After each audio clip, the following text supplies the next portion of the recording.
well, permit me an editorial comment. If they go on strike, they can give them all pink slips. At least that will be by their choice. Today, a lot of guys are walking around hoping they don't hear the knock on the door saying, hey, Coach wants to see you. They call him the Turk, and he struck around the National Football League today as several veteran players got copies of the home game. The biggest cuts of the day came in Miami, where Don Shula waved goodbye to wide receiver Nat Moore, the Dolphins' all-time leading receiver, and running back Tony Nathan, who gained over 3,500 yards for the Dolphins in his 8 years in Miami. Shula said the cuts were tough, and Moore and Nathan seemed to understand. Well, I think it's more just disappointment. You know, I had a feeling it was coming. You know, sometimes you can see the handwriting on the wall, but you know, I felt like I could overcome that, and I wasn't able to. So, you know, that's life. It's another youth movement now, you know, and I guess it's that time. So, you know, like when I came in, it was, you know, he was making a move to, you know, go with younger players then. So, and the decision they made then, I guess, you know, worked out for him. But hopefully things the way he's doing now, the decision he made now work out for him this time. You know, I wish him the best. Other moves today as the teams pare their rosters down to the 45-man limit, which they must do by tomorrow. The Chicago Bears have placed quarterback Jim McMahon on the injured reserve list. That shoulder injury is still bothering him. He'll be out at least 6 weeks. Bears coach Mike Ditka says Mike Tomczak will start for Chicago next Monday night against the New York Giants. Also going on the injured list today, Raiders defensive back Lester Hayes. The Minnesota Vikings released veteran running back Ted Brown. The Tampa Bay Buccaneers signed former University of Miami nose guard Dan Cilio after the NCAA had ruled on Friday Cilio had used up his college eligibility. And the Bucs also released Alabama quarterback Mike Shula, so the Bucs will keep just two quarterbacks, Steve DeBerg and rookie Vinny Testaverde. Bucs coach Ray Perkins is said to be leaning towards starting the veteran DeBerg in the season opener Sunday against Atlanta. Meanwhile, today the NFL Owners Management Council sent a new proposal on a collective bargaining agreement to the Players Union, but Union Chief Gene Upshaw called the plan garbage. NFL player reps are scheduled to meet tomorrow in Washington, D.C. to vote on a strike date. Meanwhile, the Florida State Seminoles' 40-16 victory over Texas Tech Saturday night has them moving on up in the latest UPI coaches poll just released this evening. The Seminoles check in at number 11 in this week's poll. The Oklahoma Sooners retain their top dog status. They garnered 44 first-place votes. Nebraska remains number 2, followed by UCLA, Auburn, and Ohio State.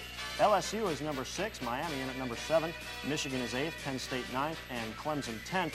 There are the Seminoles starting off the second 10, followed by Arkansas, Washington, Arizona State, and Tennessee. Rounding out the poll, Notre Dame, Alabama, Pittsburgh, and North Carolina and Southern Cal. Also tonight, the first Florida high school poll before the season opens Friday night. In Class 5A, Pensacola, Washington is on top with Panama City Mosley second. Pensacola High is number 1 in Class 4A with a pair of Tallahassee teams, Godby and Leon also in there. Class 3A has Live Oak Sewanee as the top team. Perry Taylor County checks in at number 3 and Waucolors at number 8. Class 2A, Monticello 5th, Chipley 6th, and Florida High 9th, and FAMU High is the number 3 team in Class 1A. Labor Day traditionally marks the start of the stretch run in baseball as the Major Leagues head down the final month of the season. Today, the American League East leading Toronto Blue Jays were in Milwaukee taking on the Brewers, and in the top of the first, Blue Jay outfielder George Bell is hit in the face with a pitch from Milwaukee starter Bill Wegman. Now, Bell is tied for the Major League leading homer, so if he's out, it's going to hurt. He was taken for x-rays, though. They proved negative. The Jays got 3 runs in the 8th. A Tony Fernandez single tied things at 3.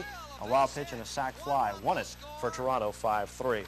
Out west, the Twins bombed the Chicago White Sox 8-1. Tom Brunansky went deep, deep, deep for the 29th time this season to lead Minnesota, who came into tonight's action with a 3-game lead on the Oakland A's in the Western Division. There, coming up, you'll see these 2 second-place teams. The Detroit Tigers are in Baltimore tonight, hanging tough behind Toronto. They beat Baltimore tonight 12-3, and Oakland at home leading the Texas Rangers 1-0 in the 6th. Elsewhere, the Yankees trounced Boston 9-5. Seattle topped Cleveland today 6-4, and KC over California 5-2. National League, the Mets 3 back of St. Louis entering tonight, and at the top of the first, Philadelphia's Von Hayes singles to left field. Kevin McReynolds is going to come up charging hard, and he's going to try to make the throw to nail Samwell to plate, but his throw is not in time. Samwell scores. The Phils take a 1-0 lead in the 5th. Bottom of the 5th, the Mets get even. Darryl Strawberry lines his single up the middle off Don Carmen. It scores Mookie Wilson, and we're tied at 1. But the Phils get 3 in the 7th off Dwight Gooden. With 2 outs, Samwell with the bases loaded single to right. Lance Parrish and Keith Hughes score. The Phils take a 4-1 lead, and they win it 5-3. The Mets also lost a chance to gain ground in the East because the St. Louis Cardinals lost today to Montreal 9-2. After their series with the Expos, the Cards must play a 3-game set in New York this weekend. The West leading Giants, meanwhile, lost to Houston 4-2, so the Astros closed the gap there. Cincinnati beat the Dodgers 3-2 and 13 on a home run by Buddy Bell. The Pirates 3-2 winners over the Cubs today. And newsflash, The Braves lose again 11-4 to San Diego. The furious fish activity of early autumn is in full swing. Tuesday, check it out from 6 till 7:30 in the morning, but they'll really be biting from noon to 4 in the afternoon.